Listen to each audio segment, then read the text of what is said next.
Ngene lho rek, nek prasaku iki gampang ae. Pokoke menungso sak donya iki salah ndelok awake, salah ndelok menungso, salah ndelok alam semesta dan salah ndelok Gusti Allah ya. Itu sejak abad 14. Dan sekarang puncak kesalahan itu. Wis to kon gaya apa ae mesti bubrah saiki. Wis to. Gak usah ngomong NKRI harga mati wis kan organe saiki. Karena sejak angkasa itu dia sudah salah. Lorone mesti meleset, telune mesti meleset. Salahnya itu apa? Misalnya karena institusionalisasi, kemudian ada penggolongan, ada dikotomi, ada madhab dan seterusnya. Tiba-tiba kita mengatakan, kita berpikir bahwa Islam itu sebuah pilihan, ada pilihan yang lain. Kalau kita perdalam lagi, tauhid itu dianggap pilihan. Itu berarti ada pilihan yang lain. Hidup ini tidak ada pilihan lain kecuali tauhid. Kon kakek melayu nang ndi kon? Tidak ada pilihan. Meskipun kamu tidak mau tauhid, kamu tidak bisa tidak tauhid.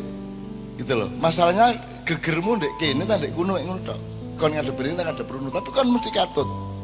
Nah, itu nanti berakibat pada cara berpikir, berakibat pada metodologi ilmu, berakibat pada tata akademik, berakibat pada tata kelola, berakibat pada pembangunan, berakibat pada parpol-parpol, berakibat pada orientasi pembangunan dan seterusnya. Gampangan ini, aku tak gampang-gampang tuh aja angel ancane sudah sekian ratus generasi kita salah. Kalau di Ma'iyah awal-awal saya pernah mengatakan hidup itu merohanikan diri. Bukan ada hardware, ada software, enggak. Hardware itu bagian dari software. Hardware itu adalah tampakan yang paling sederhana dari software. Yang disebut jasad, jasmani, jahr, ya, itu sebenarnya adalah yang terjangkau oleh yang paling sederhana dari software manusia. Misalnya panca indera. Terus kalian menyangka bahwa Quran itu mushaf itu. Kalian menyangka bahwa iku gula, iku banyu. Itu tampakan, bukan benar-benar banyu. Kita bikin negara, kita bikin sistem nilai, kita bikin ideologi, bahkan bikin hukum positif. Semua itu kita rohanikan. Caranya merohanikan adalah menggunakan semua jasad, benda, uang dan semuanya itu untuk yang diridhoi Allah. Ono sing jenenge sukmo nguntal rogo, tapi tidak ada yang namanya rogo nguntal sukmo. Tidak ada jasad menelan roh, yang ada roh menelan jasad. Karena pada hakikatnya jasad itu hanya tampilan yang paling konyol dari roh. Nyai Roro Kidul wis menawi wis. Nyai Roro Kidul ku saudara kembar, ku adikne Kiai Sapu Jagat. Jadi sing mbak ono 5, dulur 5, 1 Kiai Sapu Jagat, terus Nawang Wulan Nawangsih arek loro iku Kanjeng Ratu Kidul, sijine Nyi Roro Kidul, terus ono 3 meneh. Itu hidup, itu mereka dulu yang mengasuh Yesus. Angel meneh. Angel. Gendeng arek-arek susu ya Pak. Artinya yang namanya sukmo nguntal rogo itu adalah Anda meroh, Anda menjadi roh dengan raga Anda, ngerti ora? Dalam ilmu silat kalau Anda puncak ujian main pedang adalah Anda bisa memotong kapas, bukan memotong kayu. Kalau kapas melayang, kamu potong, kapasnya tidak berubah gerakannya, tapi dia terbelah. Itu baru main pedangmu bagus. Meringankan tubuh adalah Anda membebaskan diri dari gravitasi. Kamu gitu ya, membebaskan diri dari bobot. Bobot itu sifat benda. Kalau roh, dia tidak punya sifat itu. Nah, sukmo nguntal rogo itu artinya Anda, jasad Anda itu diserap menjadi ringan, menjadi seolah-olah tiada tadi itu, menjadi tidak ada karena sudah bergabung dengan roh. itu yang namanya tauhid. Maksud saya gini loh teman-teman sekalian, kita ini keliru ngelihat hidup ini, kita ini keliru. Sejak abad 14 ada masa pencerahan, terus kita disuruh ngelihat hidup kayak sekarang ini. Terus maringunu sampai ke tingkat ada Islam radikal, ada Islam liberal. Itu semua omong kosong. Itu semua memecah yang namanya tauhid, teman sekalian. Jadi Ibnu Arabi atau siapapun, sufi-sufi, Syekh Siti Jenar atau siapapun, itu bukan soal ilmu. Ilmu itu kan jarak. Itu soal bahwa Anda bergabung dengan Allah di roh Anda. Anda tidak bisa bergabung hanya mengandalkan jasad Anda. Anda harus meruh. Anda harus, kalau lagu ada yang megat roh. Megat roh itu artinya bukan rohnya dipegat, tapi jasad Anda itu ditaklukkan oleh roh Anda. Pokoknya rohanisasi lah. Rohanisasi, hidup itu rohanisasi.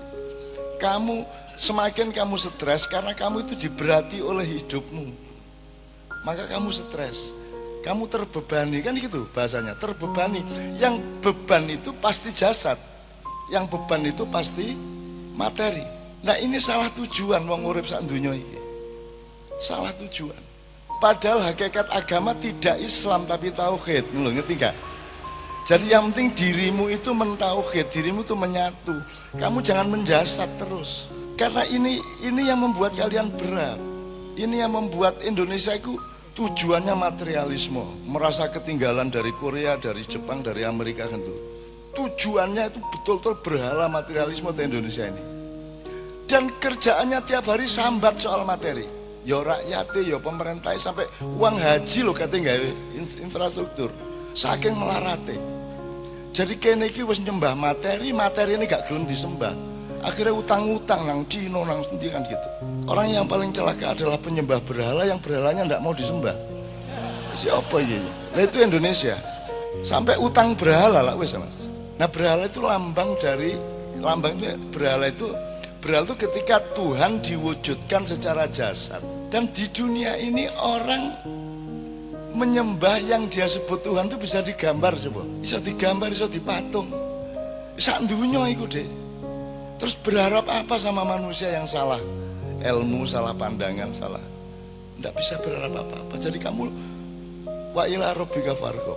Kamu tidak usah nunggu negara ini merdeka untuk merdeka. Kamu tidak usah menunggu negara ini sejahtera untuk sejahtera. Kamu mencari kesejahteraanmu sendiri bersama Allah. Sekarang ini akhirat, Rek. Saiki iki wis akhirat. Cuma pada tahap dunia, ngerti gak? Saiki iki fayakun sedang terjadi. Mungkin awal dari ya, durung sampai kaf, durung sampai wawu, durung sampai nun. Ngerti gak? Iso. Kalau Anda rohania, Anda bisa membayangkan ini. Gini, coba kita bikin padanan. Bias itu maksudnya misalnya kalau dalam Islam takhayul. Takhayul. Jadi sesuatu yang dikhayalkan di sini. Meskipun diakui sebagai ilmu, terminologi tapi jangan itu khayal. Sama dengan saya bilang dulu mencontohkan, kamu kok hidungnya pesek, gitu ya. Itu kan kasusnya bukan hidungmu, kasusnya adalah pikiranmu berpendapat pesek itu elek, kan gitu. Maka kamu tersinggung ketika disebut pesek. Seandainya dulu yang ditanam itu pesek adalah cantik, Anda pasti senang. Nah itu yang disebut bias atau khayal ya. Takhayul itu yang sesuatu yang dikhayalkan ke dalam dirinya. Itu ya satu. Transformasi itu terus menerus kita melakukan modifikasi ya. Kalau dalam bahasa kita kan jelas toh.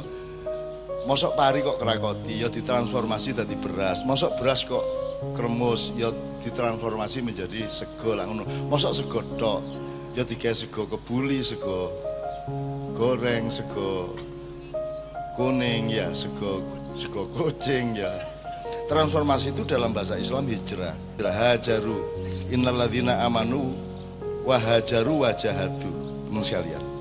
Nah, ma'iyah kenapa bukan gerakan sosial dari frame bias tadi itu? Karena ma'iyah ingin menemukan formula transformasi yang bisa menjawab masalah Indonesia. Kan begitu. Karena yang selama ini merupakan gerakan sosial terbukti sampai hari ini tidak bisa menjawab masalah. Kalau Indonesia tidak bisa dijawab oleh ma'iyah, minimum awakmu wis mulai rodok luwih pinter jawab masalahmu dhewe ya ta gak? Dan nanti Tuhan nagihnya ya cuman itu kok. Transformasi pribadi kok. La yukallifullahu nafsan illa wus'aha.